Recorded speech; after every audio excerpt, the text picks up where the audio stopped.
Vamos à palavra de Deus, a palavra do Senhor que nos transforma, que nos liberta. O poder não está em mim, o poder não está nas pessoas da sua casa que você acredita, o poder está na palavra de Deus. É Deus que tem o poder de nos transformar, de restaurar nossas vidas, de mudar a nossa história por completo. Nós vamos ler o texto de Mateus, no capítulo 5. Eu creio que você não está enjoado de ouvir falar da justiça de Deus, muito pelo contrário. A justiça de Deus, você tem entendido a justiça de Deus como nunca antes, porque o Senhor tem trazido revelações dessa palavra para nós. E eu confesso para os irmãos que foi difícil separar aquilo que ia ser dito, porque o Espírito de Deus ele tem anseio em passar para nós a respeito da sua verdade. Eu falei, meu Deus, a mensagem vai ficar muito longa e a gente tem que vir de acordo, com o nosso horário, porque a gente tem um horário também. Mas olha, que tremendo e tremenda revelação de Deus para nós nessa noite. Então abra bem o seu coração, fique aí com seus ouvidos bem atentos, não se distraia, é só um tempo que você está aqui para ouvir a palavra de Deus, tá certo? Nós vamos ler lá em Mateus, no capítulo 5 de Mateus. Nós vamos ler o versículo 1 até o versículo 6. Diz assim o texto: E Jesus, vendo a multidão, subiu ao monte, e assentando-se, aproximaram-se dele os seus discípulos, e abrindo a sua boca os ensinava, dizendo: Bem-aventurados os pobres de espírito, porque eles serão consolados. Bem-aventurados os mansos, porque eles herdarão a terra. Versículo 6, bem-aventurados os que têm fome e sede de justiça, porque eles serão fartos. Aleluia. Tem um livro muito interessante, eu comecei a ler esse livro e já fiquei apaixonada com o início desse livro, com a história desse livro, principalmente com a história do autor desse livro. E o título desse livro é Em Busca de Sentido. Quantos nós estamos em busca de sentido para a nossa vida? O título do livro é Em Busca de Sentido. E o psiquiatra Viktor Frankl é o autor desse livro. E Viktor, ele sobreviveu a 4 campos de extermínio nazista. Segundo esse homem, as chances, as estatísticas de sobreviver a um lugar de horrores como esse não passavam de 1%. E esse homem, ele viveu a mais dramática experiência da sua vida, ou a mais dramática experiência que uma pessoa, que um ser humano possa viver na vida. A gente pode colocar assim. Ele foi submetido às mais extremas circunstâncias de crueldade. Ele perdeu a sua liberdade. Esse homem perdeu seus bens. Esse homem ele perdeu algo de mais importante, de mais precioso na vida que alguém possa perder, que é a sua família. Os nazistas assassinaram seu pai, assassinaram a sua mãe. Eles assassinaram o irmão e também a esposa desse homem. Viktor narra nesse livro do que um ser humano é capaz, o que o ser humano é capaz de fazer, o que um ser humano é capaz de suportar para tentar entrar nessa estatística de apenas 1% dos que possivelmente viveriam. O que um ser humano é capaz de fazer? Aquelas pessoas ali, esqueléticas, à beira da morte, aquelas pessoas que mal conseguiam aguentar o peso do seu próprio corpo, desnutridos pela fome e a sede que eram extremas ali. Esses prisioneiros de guerra, inclusive Viktor, o próprio autor do livro, suportaram açoites, trabalhos pesados. Eles suportaram dias e dias de torturas e humilhações. Eles suportaram choques, cusparadas, xingamentos, espancamentos. Eles eram esbofeteados no rosto constantemente. Essas pessoas suportaram toda a dor e todo o desprezo que um ser humano poderia suportar em toda a sua vida. E eles suportaram tudo isso apenas por causa de uma concha rala de sopa. É o que ele descreve nesse livro. Porque isso é que dava a eles a esperança de sobrevivência. Essas pessoas estavam ali, vivendo naquele inferno chamado campo de concentração. Os campos de concentração nazista, eles foram construídos, eles foram desenvolvidos durante a Alemanha nazista, que foi conhecida por aprisionar e promover o extermínio, o holocausto de judeus durante a Segunda Guerra Mundial. O maior campo de extermínio nazista, um dos campos, porque existiam vários campos de extermínio, de concentração na Polônia, mas o maior campo de extermínio nazista foi o campo de Auschwitz. E só ali, nesse campo de extermínio, nesse campo de concentração, morreram 1.200.000 pessoas. Eles matavam as pessoas com câmaras de gás, nas câmaras de gás com monóxido de carbono, através de fuzilamento, entre outras coisas, e também a fome extrema que aquelas pessoas passavam. Essas pessoas viveram horrores nos campos de concentrações. Homens, mulheres, jovens, crianças tão novas, tão pequenas ainda, com um fardo tão grande de sofrimento sobre as suas vidas. Victor disse que a coisa que mais se comentou nas prisões nazistas, o comentário maior, a conversa maior, o que mais se fala nas prisões nazistas, não se comentou sobre liberdade. Aquelas pessoas não falavam sobre essas coisas que eles queriam ter de novo, que eles queriam andar pelos campos, que eles queriam ter a liberdade de plantar nos campos, nos seus campos, não, nas suas terras. Não era sobre isso que eles comentavam nas prisões nazistas. Eles não comentavam sobre suas famílias, da saudade, da distância ou das notícias. Eles não tinham notícias da família, não era sobre isso, até porque muitos deles já estavam presos em outros campos de concentração ou tinham até mesmo morrido, como a família desse homem, desse escritor. Essas pessoas não comentavam nos campos de concentração sobre as suas perdas, sobre as suas casas. Eles não comentavam sobre o conforto que eles tinham, que ficou para trás, não.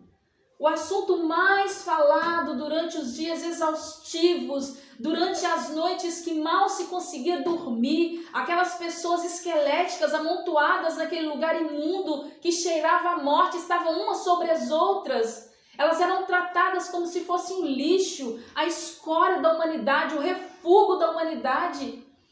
Mas o que permeava os seus corações e as suas mentes de uma forma constante e desesperadora, a única coisa que se falava dentro dos campos de concentração era sobre comida. O desejo daquelas pessoas era por comida. O anseio das suas vidas era por comida. E isso tomou o coração deles, porque comida significava sobrevivência. Por isso eu acredito que quando Jesus, levando agora para o Sermão do Monte, quando Jesus ele fala essa palavra, quando Jesus descreve para os discípulos e para nós hoje a respeito de ter fome e sede, lá em Mateus 5, no versículo 6, o último versículo que nós lemos, Jesus está falando de sobrevivência. Quando Jesus descreve fome e sede de justiça de Deus, ele está falando de sobrevivência.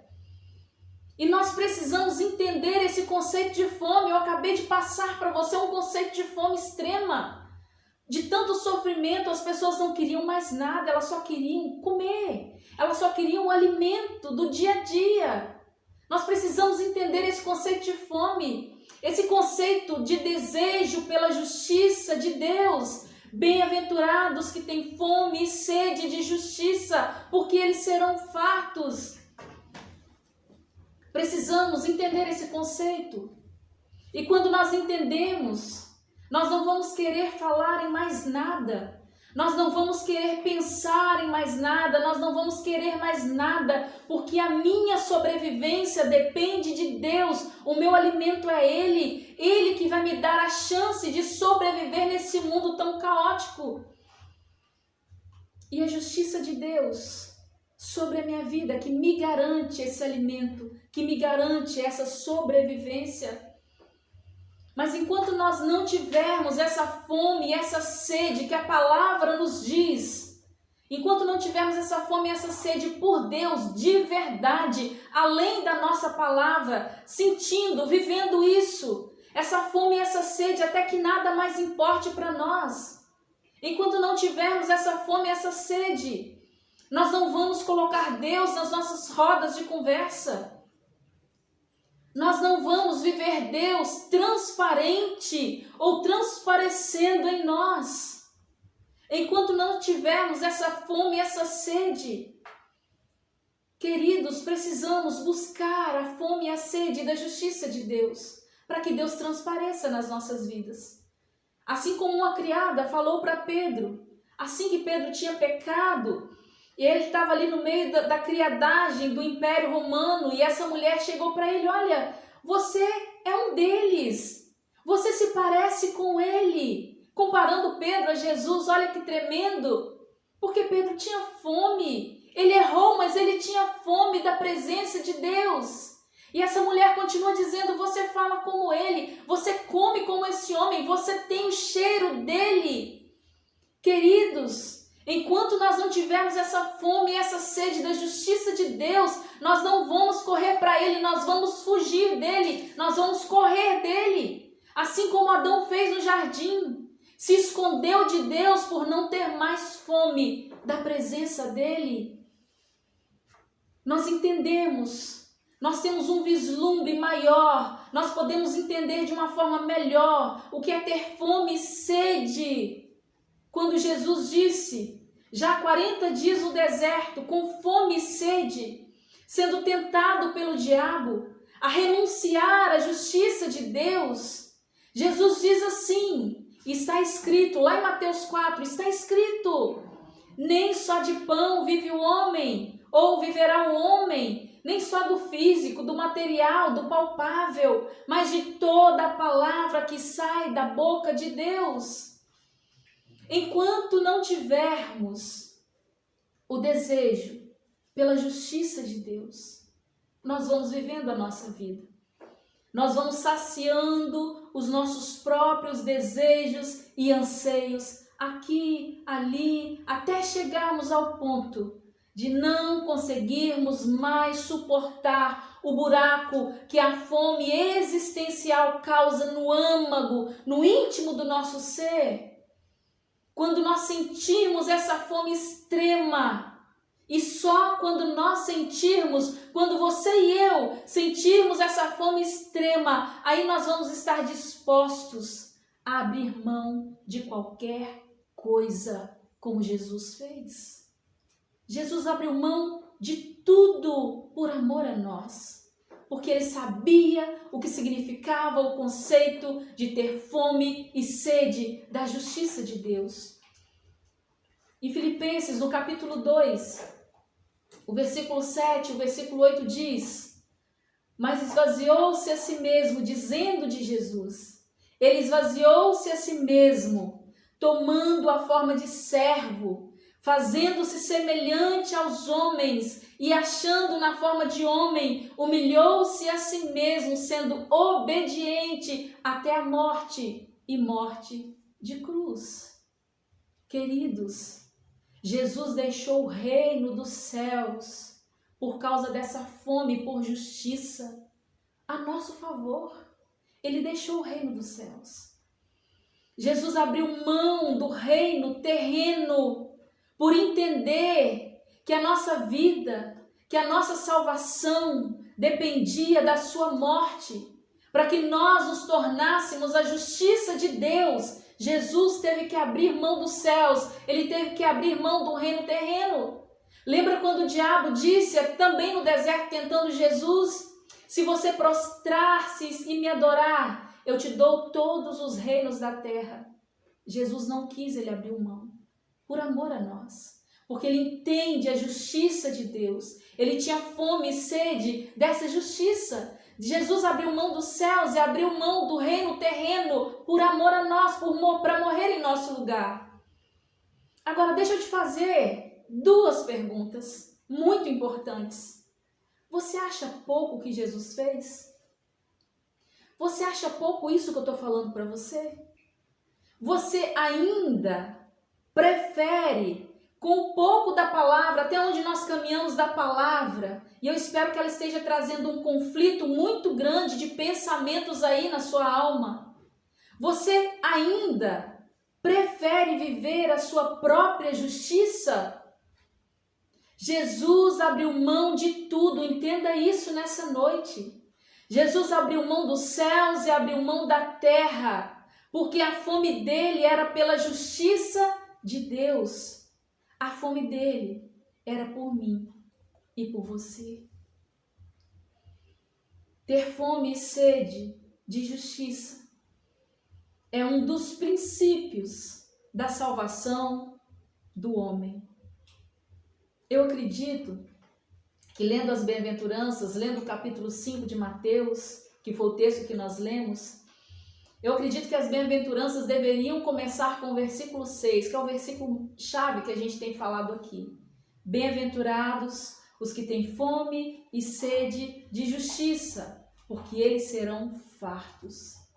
Porque se eu não tenho essa fome, se eu não tenho essa sede da justiça de Deus, eu preciso questionar a minha salvação. Eu disse no início que esse ter fome e sede da justiça é um dos princípios da salvação do homem. E se eu não tenho essa fome e essa sede, eu preciso questionar a minha salvação, a salvação que eu prego, a salvação que eu vivo, a salvação que eu digo para as pessoas. Como que eu vou acreditar na minha salvação se eu não tenho fome e sede da justiça de Deus sobre a minha vida? E esse princípio é um princípio inegociável da palavra de Deus. Precisamos ter fome e sede de justiça para realmente sermos salvos. Para realmente ser verdade aquilo que nós falamos, aquilo que nós pregamos. Pessoas que não têm fome e sede de Deus têm vidas comuns, têm vivido as suas vidas cotidianas, as suas vidas de forma comum. Fazem o que fazem, mas não têm expectativa nenhuma. Essas pessoas que não têm fome de Deus, elas não se doam como deveriam. A sua busca é uma busca mecânica, como se já estivesse vivendo no automático. E pessoas comuns, elas vivem a sua vida murmurando, murmuram de tudo, murmuram da palavra. A palavra de Deus é cansativa demais, a palavra demora demais. Pessoas que não têm fome e sede de Deus, elas murmuram da oração. Para que tanta oração? É muito longa, é muito comprida essa oração, tantos dias de oração. Murmuram dos jejuns, esse povo passa fome, para que fazer jejum? E dos louvores então? Esse louvor não é o meu estilo. O meu estilo é outro, mas louvor é adoração ao Senhor. Queridos, é tudo isso, a palavra, a oração, o jejum, a adoração, é tudo isso que move, é tudo isso que alimenta, é tudo isso que sustenta a vida de um salvo. Agora, mais uma pergunta para você. Tem algum murmurador aí perto de você? Tem alguém aí que anda murmurando aí do seu lado? Se tiver, vira para ele. Ou se for você, fala para você mesmo e fala misericórdia. Se tiver, fala para ele assim: você precisa ter fome de Deus. Mas fala com autoridade. Se essa pessoa não tem fome ainda da presença de Deus e tem murmurado, fala: você precisa ter fome de Deus. Porque quando nós somos espirituais, nós buscamos nos alimentar das coisas dos céus, das coisas espirituais. Agora, se eu sou carnal, eu vou buscar, eu vou me alimentar das coisas terrenas, das coisas carnais. A Bíblia diz que eu devo buscar em primeiro lugar o reino de Deus e a sua justiça. Mateus 6,33. Eu não quero dizer para você que você não deva buscar as outras coisas. Sim, nós devemos também buscar as outras coisas. Mas o meu instinto de sobrevivência e o seu instinto de sobrevivência diz que nós devemos buscar em primeiro lugar o reino dos céus, buscar em primeiro lugar o reino de Deus. E Jesus, não só nesse tempo, mas eu quero ser mais enfática, eu quero dirigir essa palavra para nós nessa noite. Hoje, Jesus está chamando a nossa atenção para as coisas profundas de Deus e da sua palavra. Buscar a justiça de Deus é desejá-la mais que qualquer coisa nesse universo, mais do que qualquer coisa na minha vida. Buscar a justiça de Deus é desejá-la mais que tudo, é ter anseios por essa justiça, de uma forma sobrenatural, além do meu natural. A psicologia, a psiquiatria, elas descrevem o homem, também a palavra de Deus, mas eu estou dizendo essas ciências, essas ciências médicas que estudam a alma do ser humano, o ser humano. Elas dizem que o homem é um espírito que tem uma alma e habita em um corpo. Nós somos assim.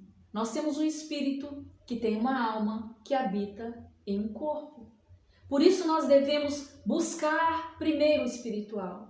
E depois esse espiritual vai alimentar a nossa alma.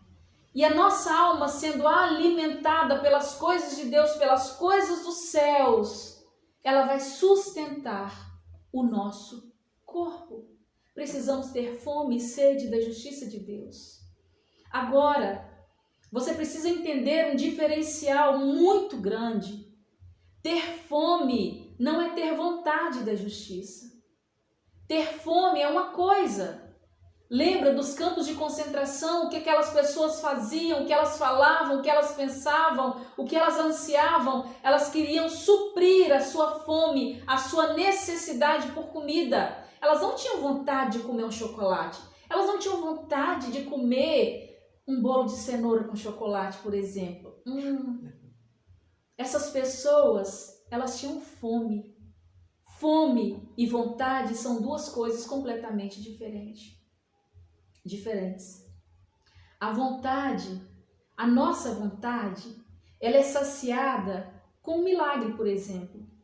Que de tempos em tempos a gente busca, a gente clama, a gente chora, a gente se rasga, a gente ora e Deus faz o milagre. Mas aconteceu o milagre, a gente se esquece. Então a vontade é isso. A vontade, ela é saciada com uma palavra. Talvez a sua vontade é de ouvir algo que está sendo pregado nessa noite. E essa palavra vai saciar a sua vontade por hoje. Mas no decorrer da semana, isso vai se perdendo. Você vai se esquecendo do que foi dito aqui. A vontade do ser humano, ela pode até ser saciada com um louvor como esse que foi cantado. Um louvor que traz emoção à nossa alma. E pode até gerar lágrimas, escorrer as lágrimas nos nossos olhos. Mas tudo isso passa. Se temos só vontade, nós podemos nos esquecer facilmente do que Deus fez por nós. E geralmente é isso que acontece. As pessoas, por terem vontade, veem a presença de Deus, buscam a Deus por um determinado período de tempo. Deus atende e elas se esquecem daquilo que Deus fez por elas. Mas quando nós temos fome, quando nós desejamos, quando nós ansiamos, nós nunca vamos nos esquecer de quem Deus é, Ele fazendo os milagres ou não, porque nós temos fome da presença dEle, nós temos fome e sede de justiça, então nós nunca vamos esquecer de quem Deus é.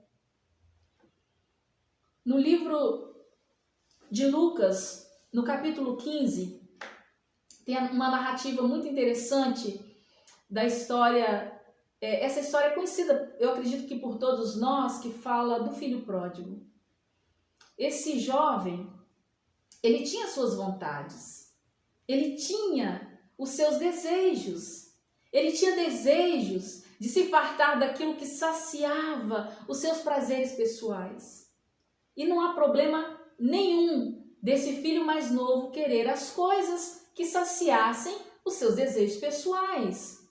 Não tem problema nisso, porque nós também desejamos coisas materiais e desejamos também coisas físicas. Agora, o problema é só querer as coisas físicas e terrenas.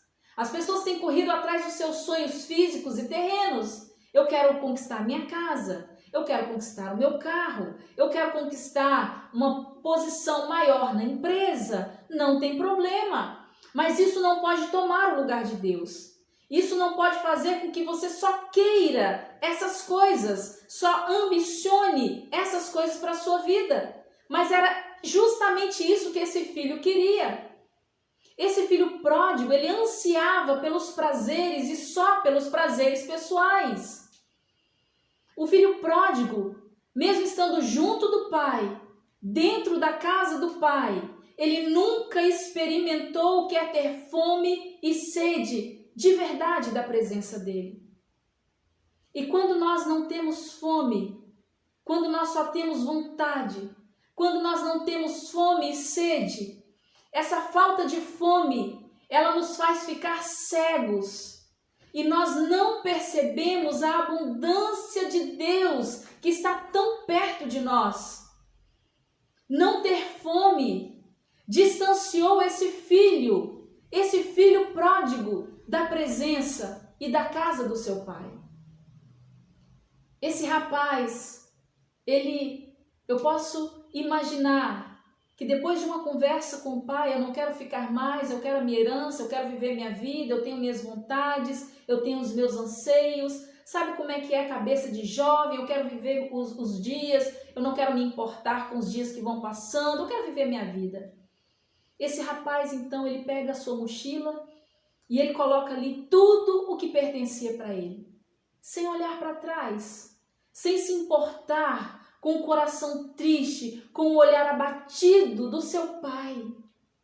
Ele começa então, esse jovem começa a traçar o seu próprio caminho, tendo a certeza, e uma certeza irreal, de que as coisas dariam certo na proporção em que ele planejou. Eu acredito que ele pensava que o maior tesouro que ele tinha estava escondido dentro daquela bolsa de viagem, que ali estava guardada a sua herança. Aquele filho estava pensando só em si mesmo e em viver o momento, mas ele não se deu conta que ele deixou para trás a coisa mais valiosa da sua vida. No caminho que ficou para trás de si, na casa do seu pai, na sua própria casa, ele deixou a coisa mais valiosa que ele tinha. E por falta de fome, ele não se deu conta disso. E depois de viver tudo o que ele queria viver, depois de satisfazer os seus prazeres, depois de viver os seus momentos, os seus planos de repente começam a se frustrar. Os sonhos desse rapaz, de repente, começam a escorrer pelos seus dedos.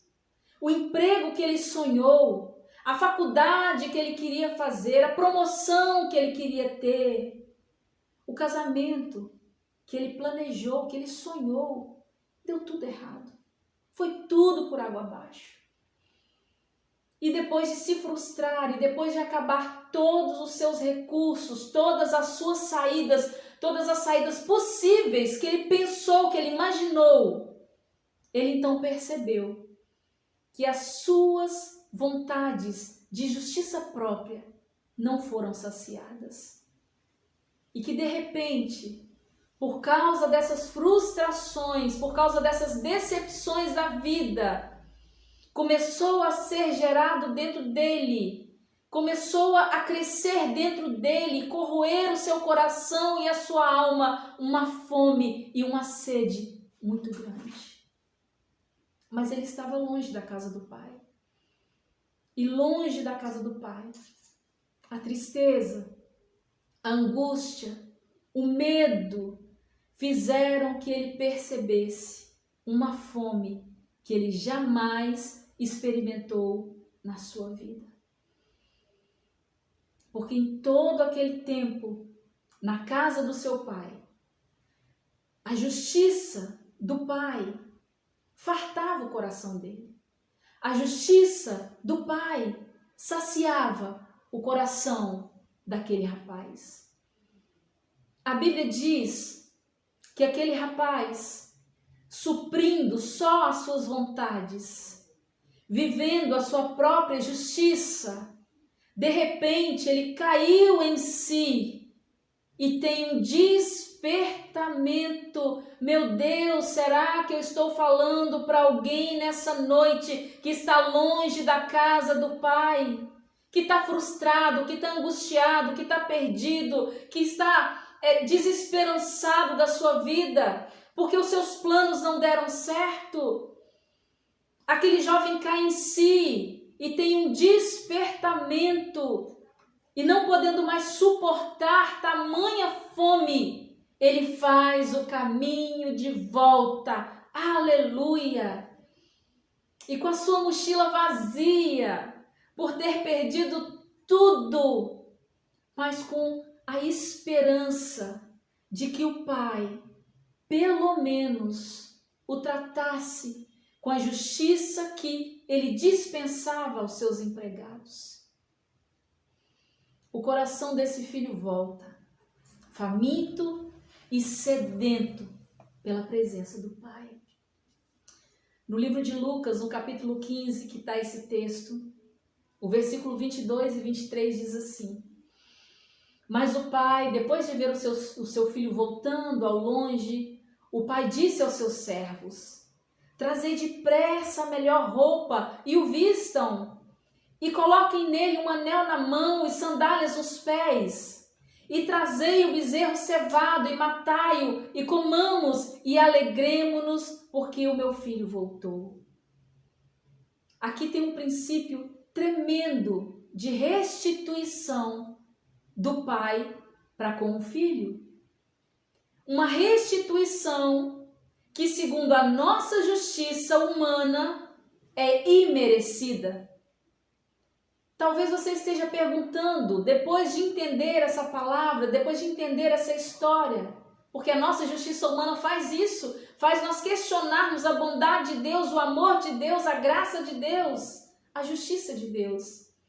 E a gente se pergunta, como pode o pai, depois de tudo que o filho fez, ele não se importou com os sentimentos do seu pai?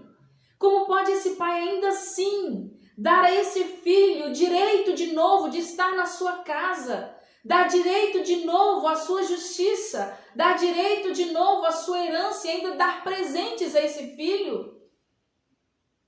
Mas e nós? E você que está ouvindo essa palavra nessa noite? Qual a roupa você tem usado? Eu estou dizendo a nível espiritual. Qual a roupa você tem usado? Aquele pai pediu para que viesse uma roupa, colocou um anel, sandália nos pés do seu filho, providenciou um novilho. Mas qual a roupa você tem usado nesse tempo? Por acaso tem um anel aí no seu dedo? Tem sandálias nos seus pés? O pai também providenciou um novilho para festejar com você? Com certeza sim, por causa da justiça dele sobre a sua vida. Você que se frustrou, você que se decepcionou no seu próprio caminho e voltou ou quer voltar para a casa do Pai, ele tem tudo isso preparado para você. A melhor roupa, um anel no seu dedo, sandálias nos seus pés e um novilho, um cordeiro para festejar a sua volta. Esse pai estava esperando pelo seu filho, ansioso, com o coração desejoso de ver o filho de novo. E o nosso Pai, o nosso Deus, ainda continua esperando por você, estendendo sobre a sua vida A justiça divina ainda está à nossa disposição.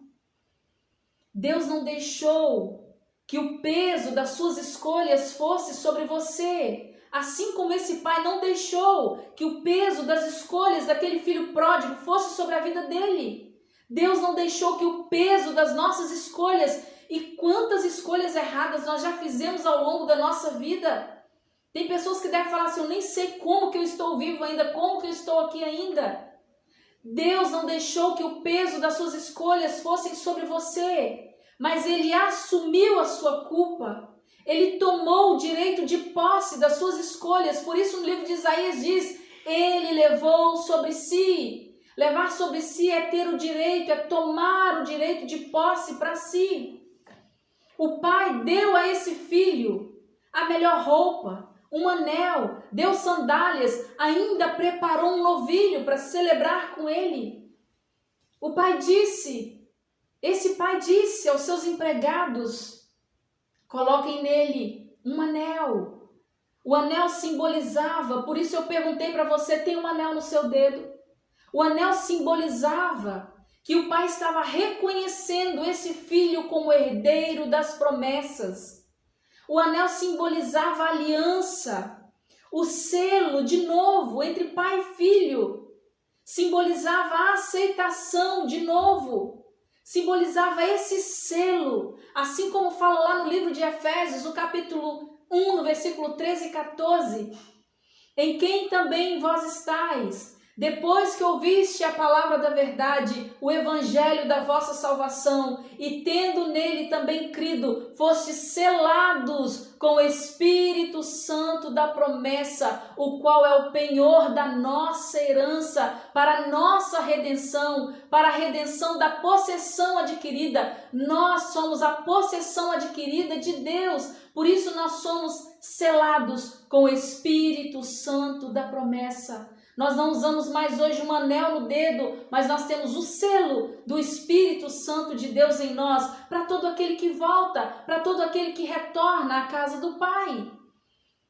Esse pai também disse, coloquem sandálias nos pés do meu filho.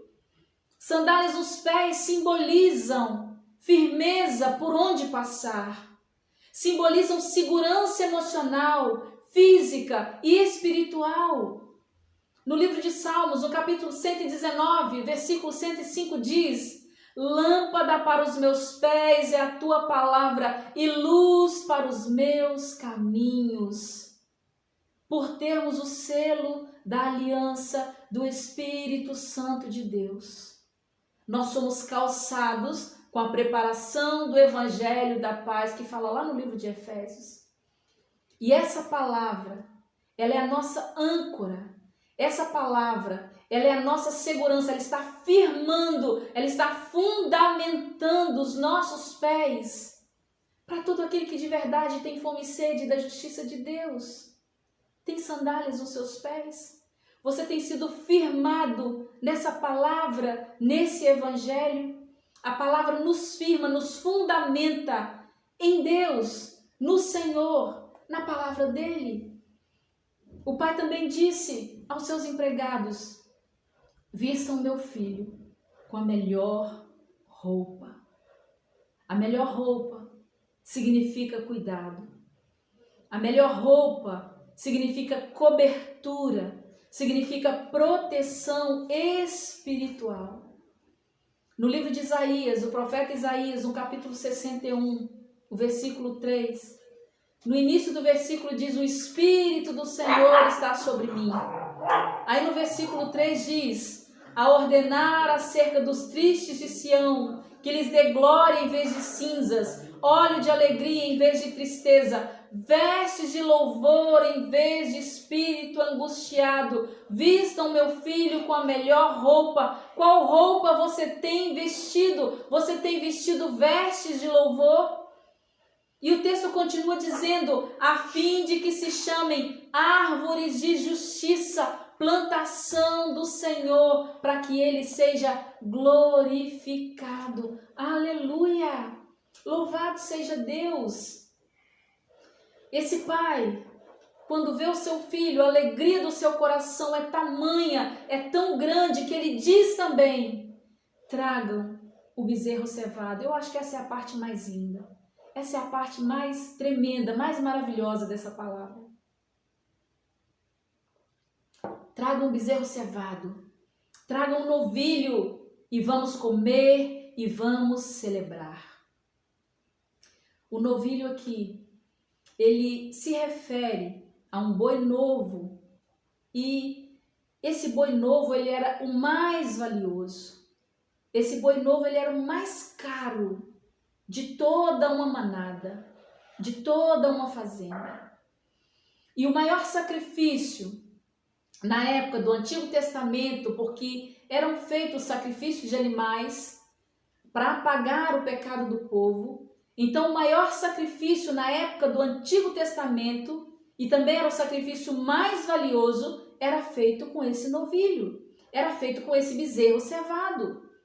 E naquela época, a justiça de Deus, por causa dos princípios estabelecidos de Deus na sua palavra, que são inegociáveis, que são imutáveis, a justiça de Deus requeria o castigo pelos pecados. Pecou, tinha que morrer. A consequência do pecado era a morte. Então, para que o povo não fosse consumido, eram aceitos os sacrifícios de animais. E o sacrifício de um novilho, que era o mais importante, que era o mais caro, que era o mais valioso, justificava o pecado do povo, justificava o pecado de quem o cometeu.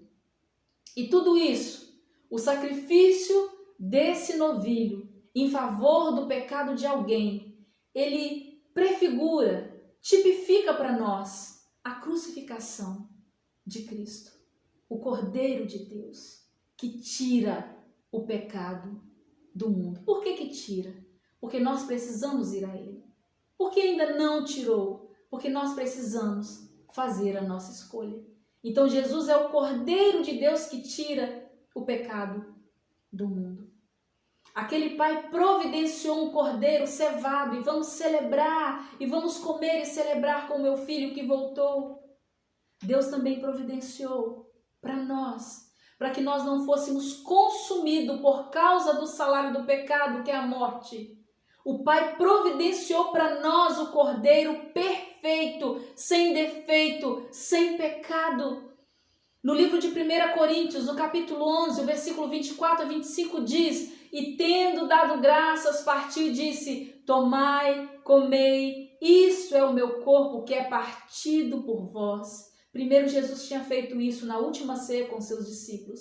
Ele tomou o pão e tomou o cálice do suco da uva, e ele prefigurou a sua crucificação diante dos discípulos. Mas aqui em Coríntios, no livro de 1 Coríntios, no capítulo 11, o apóstolo Paulo está dizendo, e tendo dado graças, ele está relembrando esse momento tão especial da última ceia de Jesus antes da sua crucificação. Ele está também prefigurando a morte e crucificação de Cristo, assim como nós fazemos até hoje. Tomai e comei, isto é o meu corpo, que é partido por vós, o Cordeiro perfeito, sem mácula, sem mancha.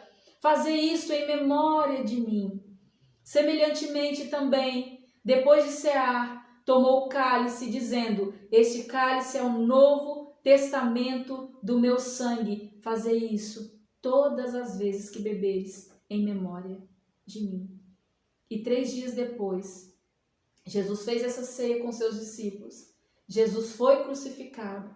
3 dias depois da sua crucificação, o cordeiro que o Pai providenciou para mim e para você, que estávamos ou se ainda estão pródigos, longe da casa do Pai.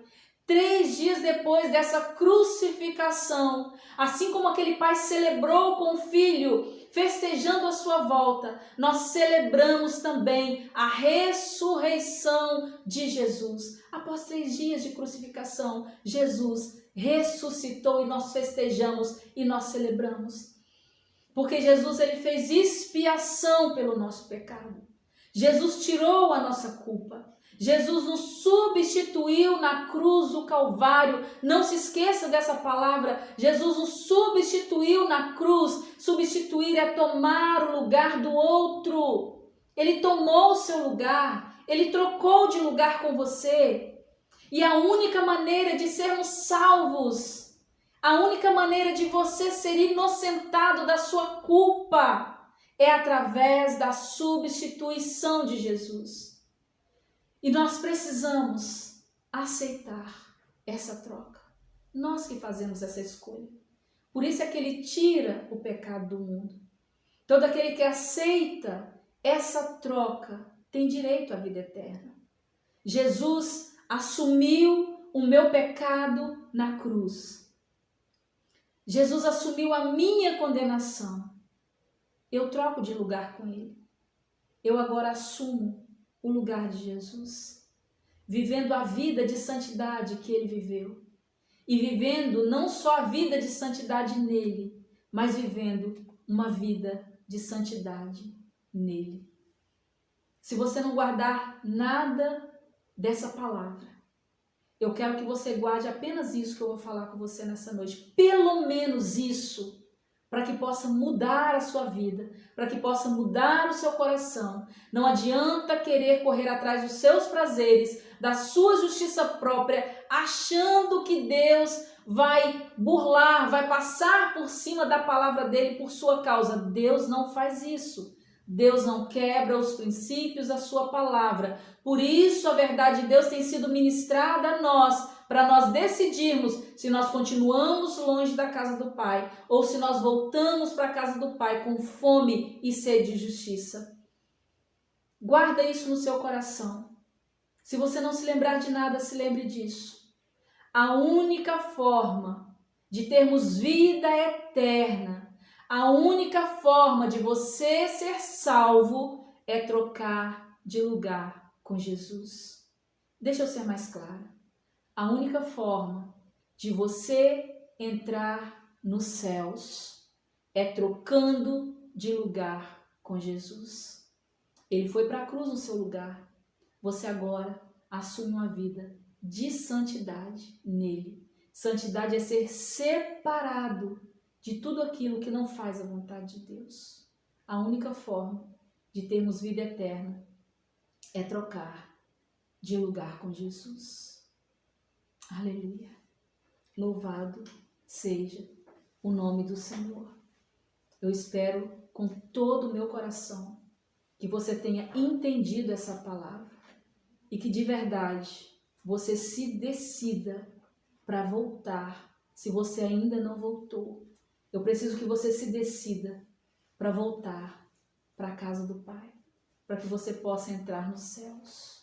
Não adianta só falar que eu vou para o céu. Eu preciso trocar de lugar com Ele. Ele assumiu a minha culpa, o meu pecado, a minha condenação. Eu agora assumo a postura de Jesus, tendo uma vida de santidade, uma vida separada para servir ao Senhor. Aleluia. Todos nós